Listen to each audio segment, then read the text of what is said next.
Assalomu alaykum hurmatli kanal a'zolari. Bugun mana sizlar bilan biz yana Maldiv orollarida turibmiz. Shu sababli men bugun sizlarga yana juda ham bir yaxshi amaliyot tayyorlaganman va shu amaliyotim haqida gapirmoqchiman. Demak, bugungi mavzumiz bu chaqiruvchi rangni qanday qilib o'zimizda tanlab olishimiz kerak.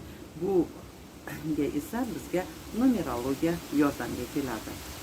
Sizni pul chaqiruvchi rangingizni demak bugun tug'ilgan yilingiz yoki tug'ilgan sanangiz bilan aniqlab olishimiz mumkin. Biz oldin sizlar bilan raqamlar orqali kodlarini aniqlab olamiz, keyin esa bu raqamlarni har birimiz ko'rib chiqamiz. Demak, har bir inson birinchi raqam va 10-raqamlarga qarab tug'ilgan yilini belgilaydi yoki 10dan 30gacha aniqlanadi. Qanday qilib biz o'zimizni demak kodlarimizni aniqlashimiz mumkin. Demak, bu kodlarimiz ikkita sanadan iborat bo'ladi, ya'ni agar siz tug'ilgan yillaringiz har bir insonda ikkita raqamdan iborat bo'ladi. Demak, diqqat bilan eshitamiz. Agar siz 10-sanagacha tug'ilgan bo'lsangiz, birinchi sanadan 10-sanagacha demak pul kodingiz bo'ladi, ya'ni birinchi sanadan 10-sanagacha. Agar siz 8-sanada tug'ilgan bo'lsangiz, demak sizni kodingiz 8 bo'ladi. Agar 5-sanada tug'ilgan bo'lsangiz, pul kodingiz 5 bo'ladi. Agar siz 10-dan 31gacha tug'ilgan bo'lsangiz, unda faqat demak 1 yoki 3 raqamlari bo'ladi. Ya'ni 10-dan 20-da 30-sanada tug'ilganlar sizlarda demak 1, 10-da tug'ilgan bo'lsangiz 1 raqami sizni kodingiz, 20-sanada tug'ilgan bo'lsangiz 2, 30-sanada tug'ilganlarda esa 3 bo'ladi. Demak, 11 va 22-sanada tug'ilganlarni biz hozir keyinroq gapirib o'tamiz. Demak, bunda biz numerologiyada 0 soni yo'q, ular olib tashlanadi. Demak, kimlar 11dan va 22-sanadan tashqari tug'ilganlar bo'lsa, demak ularning kodlarini keyinroq aytamiz. Agar siz 12-sanada tug'ilgan bo'lsangiz, katta raqamdan kichkina raqamni ayirib yuborasiz. Ya'ni 12 minus 1 ni ayirsak 1 kodiga ega bo'lamiz. Agar siz 26-sanada tug'ilgan bo'lsangiz, 6 minus 2, demak bu yerda biz 4 kodiga ega bo'lamiz. Agar bizda demak kim 11 va 22da tug'ilganlar bo'lsa, sizlar kutib turing, hozir tushuntirib o'taman. Marhamat qilib demak hammamiz yozib olamiz. Demak, biz tug'ilgan yillarimiz, tug'ilgan sanalarimiz orqali qanday qilib kodlarimizni aniqlashni bildik. Demak, 10-chi, 20-chi, 30-sanada tug'ilganlar, 10-da kim tug'ilgan bo'lsa 1ni, 20-da tug'ilganlar 2, 30-da tug'ilganlar bo'lsa 3 sanasini belgilaydi. Demak, agar siz 28-da tug'ilgan bo'lsangiz, 8dan 2ni ayirib tashlaymiz va demak bu vaqtda biz 6 sanani tanlaymiz. Endi esa hammamiz diqqat bilan eshitamiz. Demak, marhamat qilib hammamiz yozib olsangiz ham bo'ladi. Demak, bu juda ham sizga kerak bo'ladi. Demak, birinchi sanadagilar pul chaqiruvchi, agar kim o'zini bir raqami bo'lgan bo'lsa, birinchi sanadagilar pul chaqiruvchi ranglarini yozib oling. Demak, bular sariq, zarg'aldoq, oltin rang, kumush rang.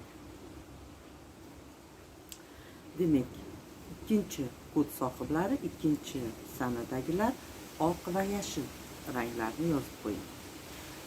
3-sanadagilar ko'm ko'k, sapsar, pushti ranglarini yozib qo'yamiz. 4-chislodagilar kulrang, ochiq, kul. Kim 5-sanada oq, kulrang, sariq, kumush va oltin rang.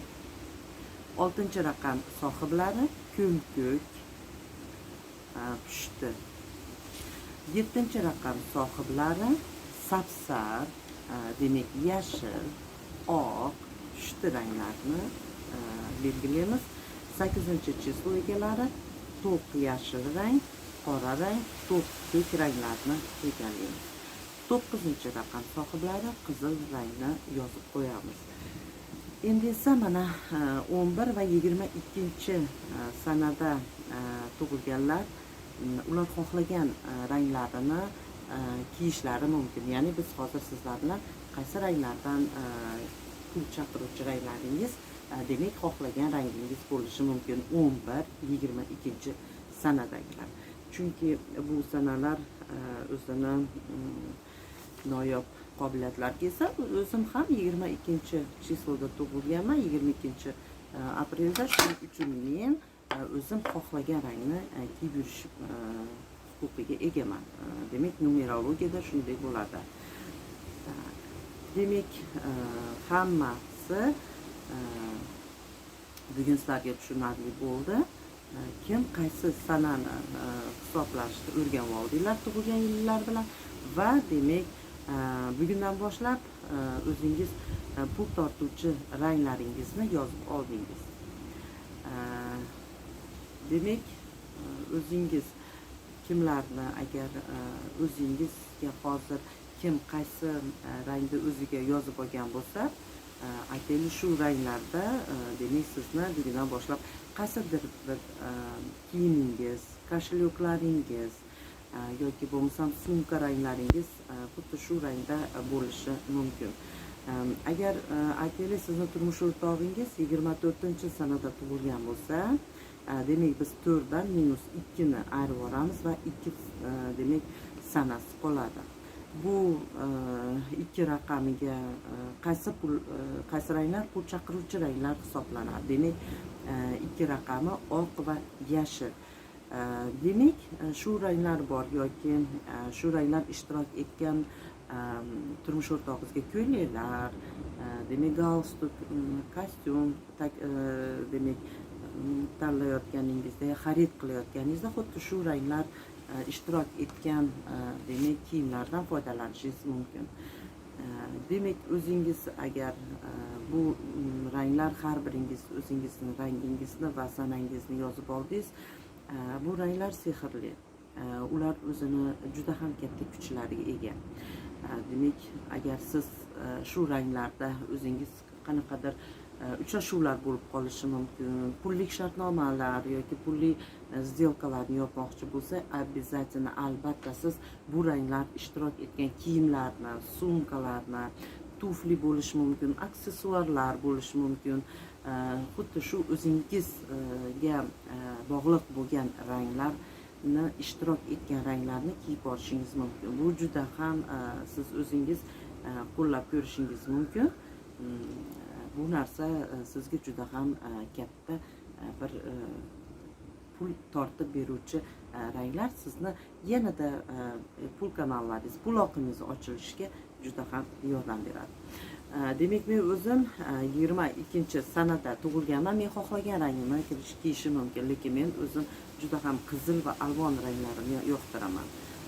Demak, agar siz o'zingiz hozir aniqlab oldingiz, pul tortuvchi ranglaringiz sizda qanaqa, demak shu ranglardan biz doimo foydalanishimiz kerak yoki bo'lmasam qaysidir bizni kiyimlarimiz shu ranglar ishtirok etishi kerak va siz butun umr o'zingizga bunga ehtiyoj sezmaysiz. Chunki agar siz o'zingizni pul chaqiruvchi rangingiz sizda doim bo'ladigan bo'lsa, sizda doim pullar bo'ladi va ular sizga behisob ravishda kelishni boshlaydi. Demak, bilasizmi yana nima? Farzandlaringiz, o'g'lingiz yoki qizingiz onangizni demak pul ranglarini ham xuddi shunday qilib siz o'zingizga tanlab chiqarishingiz mumkin va ularga ham xuddi shulardan narsalardan sovg'a sifatida foydalanishingiz mumkin yoki o'zingiz xuddi shu ranglar ishtirok etgan qanaqadir sumkalar, koshelyoklar olib berishingiz mumkin. Bu faqat bizni o'zimizga emas, albatta farzandlarimizga yoki